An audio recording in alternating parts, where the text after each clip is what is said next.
Alrighty. Whoever wasn't here before, I just need to swear in. You guys were swearing in already. Just Myra, if she wants to talk, or Andrew. Do you solemnly swear the testimony you're about to give shall be the truth, the whole truth, nothing but the truth? Thank you very much. I'm going to call the first case. It's on page 7 for 1755 Alton Road. It's JC 14 and in 272. They have an agreed order for a mitigation on this matter. Okay. Good morning, Your Honor. Jason Jacobson with the City Attorney's Office. The city has agreed to an agreed order with 1755 Alton Road. The violator being Carrot Express Inc. Would you like me to read the agreed order into the record? Please. This cause having come before the Special Master upon Carrot Express Inc.'s request to mitigate fines, and the Special Master being advised of the following. The above violation was issued to Carrot Express Inc. in connection with its failure to have an occupational license and certificate of use, a CU, by order dated March 5th, 2015. A compliance date of April 25th, 2015 was set for the CU, with daily fines in the amount of $150 and fine of $250 for the occupational license. Thereafter, the daily fines were stopped as of August 6, 2015, and a progress report was scheduled for November 19, 2015. And by subsequent order, a new compliance date of March 7, 2016 was set for the CU, with daily fines in the amount of $250 if the CU was not obtained by March 7, 2016. The underlying issue preventing the occupational license and CU from being issued has been successfully resolved. The parties have agreed that the total fines to be paid by Carrot Express to the city in connection with this violation should be as follows. $250 for the occupational license, $450 per fiscal year for the CU violation for the following fiscal years: FY 12-13, FY 13-14, FY 14-15, FY 15-16, FY 16-17, and FY 17-18 for a total of $2,700, and $600 for total court costs. And the parties are in agreement to the entry of this order. May I approach? Sure. Thank you. Great. Thank you.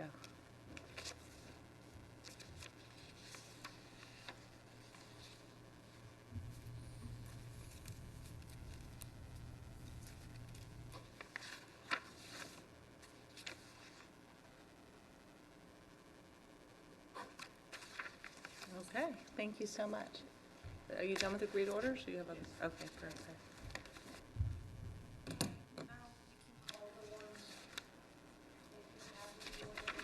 Okay.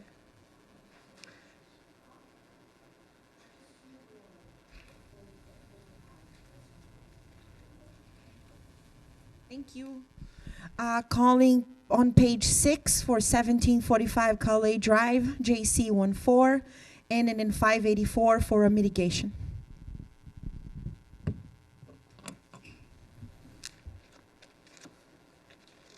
Okay. Good morning, Your Honor. Daniel Vaitia here on behalf of the property owner Sky Sally Investments, Inc. So I see a very extensive timeline you gave me. Yes, I do apologize that I'm here in front of you today talking about something that we've been trying to resolve since 2014. I do want to update you where we are today. Where we are today is that she has pending a BTR that will not be released until this mitigation hearing is complete and the fine is paid. This is the only remaining hole by the finance department in order to release the BTR.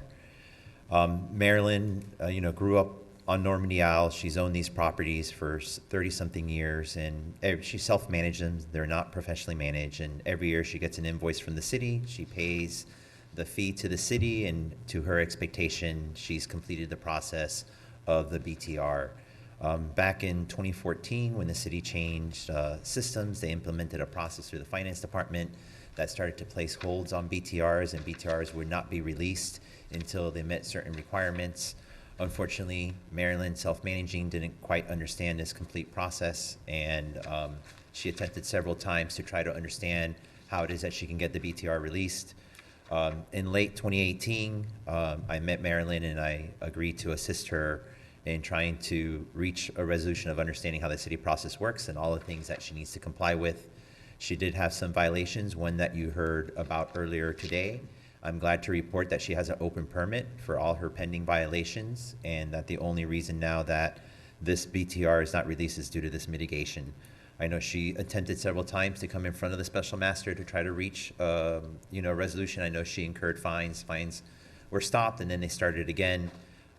Again, she was relying on other professionals that would be helping her get through this process. And it's not a life safety issue, it's an administrative issue. She was in fact paying the yearly renewal fee. Again, it's just being held back due to the holds that finance was putting on the BTRs. This is a lot of money for a BTR and a CU. Yeah, good afternoon, Your Honor. Co-compliance officer Gaspar Rodriguez on the custodian records for this case. Like you said, yeah, it's, from what I reviewed from the notes, dating back in, this was issued back in 2014. And just reviewing 1 second.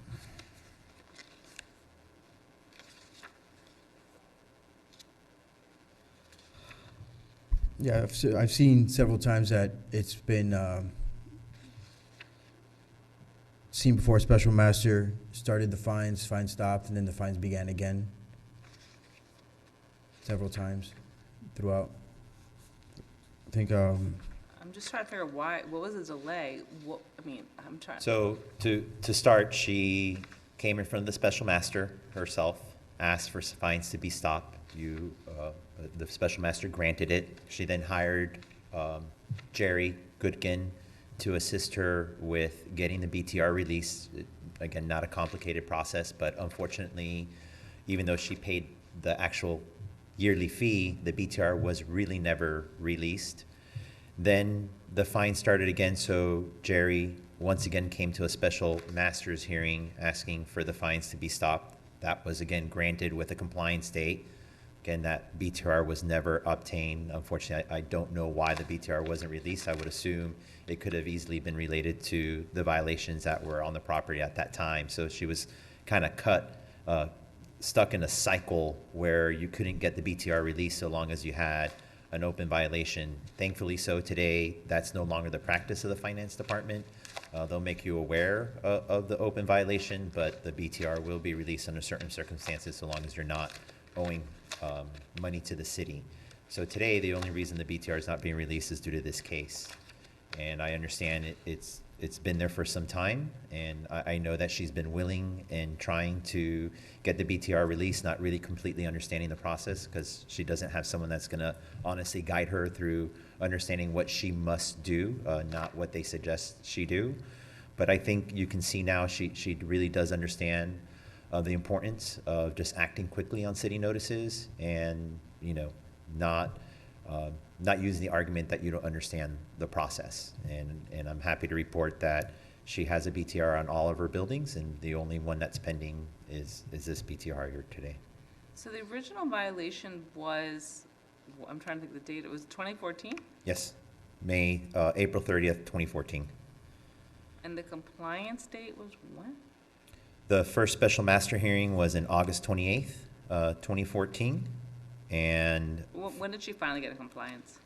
she got compliant. An affidavit of compliance was submitted by an officer on September 7th, 2018.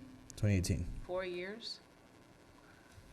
I'm just trying to it was just a simple BTR. So it was there were other violations that were keeping her from getting the BTR? Yes. Is that Well, yeah, from what I saw the information that's on the actual BTRs, it was all building related. It was what? It was building related. Oh, they were building, I'm sorry, I'm hearing a birthday celebration outside in the back there. Yeah, they were building related violations, and the liens were imposed. So you had to work on those. Yes, even though she had a contractor hired and a permit pulled, they still weren't releasing the BTR. She had a series, including the seawall that we heard today. So the city's practice was not to release the BTR if you had any open citations on the property, even if you paid the yearly renewal fee. But I'm happy to report she has everything in permitting status or in compliance now, which is what allowed us to get the BTR released and able to stop the fines and now mitigate them. Okay, well, I will definitely mitigate. This is definitely a very strange case where it took a long, I mean, I wish you were involved earlier instead of later. I do too. But, you know, there was still, unfortunately, no compliance for 4 years. So with that in mind, I'm going to reduce the fines from $36,000 to $1,500, plus court costs of $622, plus the $11 for the release of the lien. It has to be refiled. Right, it's $11 for that? Okay, and 30 days, is that enough time to pay, or do you need additional time? No, that would be sufficient Okay, time. by We'd like July to get 22nd. July 22nd. All right. Okay, thank you, Your Honor. We greatly appreciate your consideration. You're Thank you, welcome. officer. Yeah.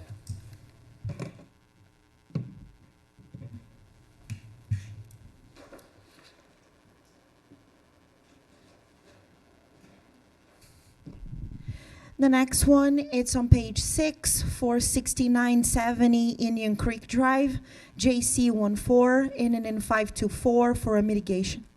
Thank you. Oh, you're welcome. Good luck. Morning, Your Honor. Good morning. Please state your name for the record.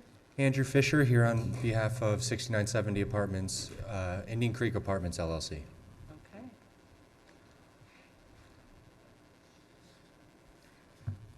Oh, another BTR one. Okay. All right.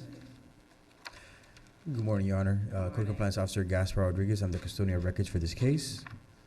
This is in reference to 6970 Indian Creek Drive for CE 14008249.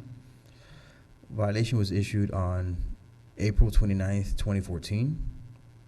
And then the $100 a day fine started on August 14th, 2014. And according to the area officer, they obtained their BTR on March 27th, 2019. Wow. Okay, Mr. Fisher, what happened? Yes, Your Honor. We applied for the BTR immediately after the property was purchased back in 2013. Okay. However, there was a discrepancy on the BTR application and what was previously issued on the BTR because unbeknownst to us, I guess, the prior owner had added some units to the building. Had what? Had separated some units from, I believe, one bedroom to 2 studios and such. So finally this year we were able to meet with Mr. Rothstein and Mr. McMillan, who helped us to clarify the discrepancy and get this issue settled and finally have the BTR issued this year. My only concern, and trust me, we're going to mitigate, okay? Because I know that Appreciate it's that. sufficient. But it took you guys so long. I mean, why wait for 4 years to meet with Mr. Rothstein and Mr. Oh, McMillan? we had met with him before. We were trying to escalate it, and finally Mr. Rothstein was able to help us to escalate it to the right person and get it resolved, rather than, I guess, meeting with the wrong people and not being able to resolve it properly.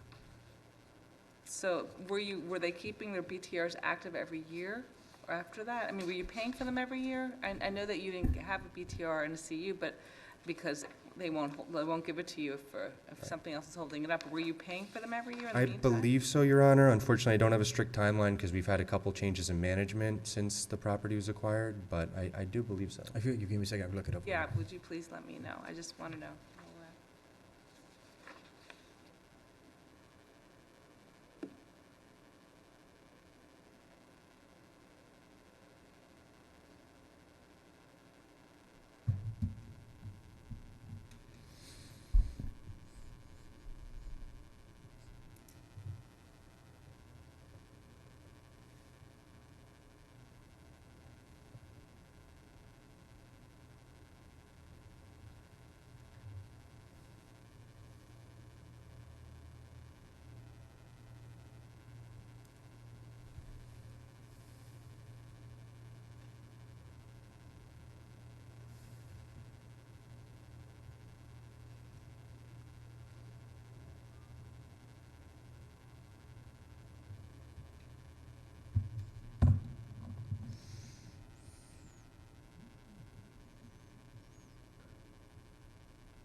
Yeah, I currently show on the system that for business name 6970 Indian Creek Apartments LLC, for that address for 6970 Indian Creek Drive, Mhm. they have an active BTR for 2019.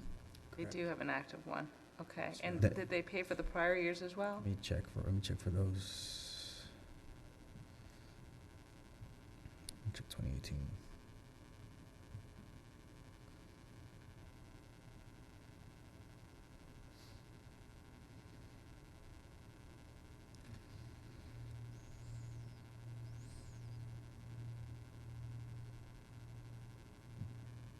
For 2018, I see their account balance is zero. They're paid in full. That what? For 2018, I see that their account balance is paid in full for Paid in full. 2018. Okay. Like 17.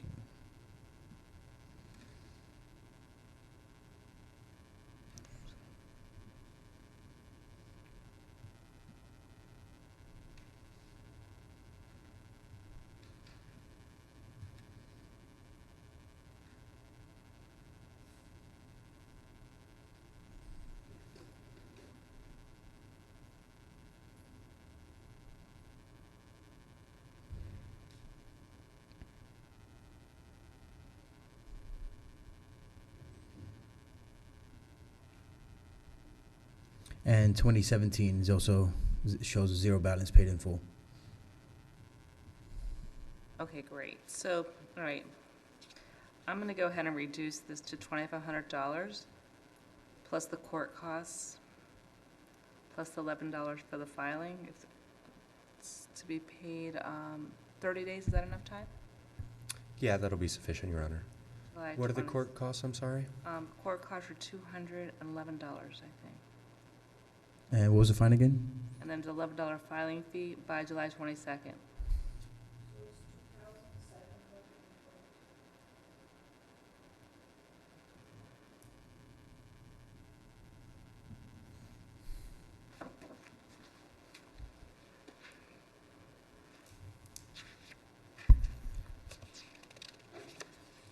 Thank you, Your Honor. Thank you.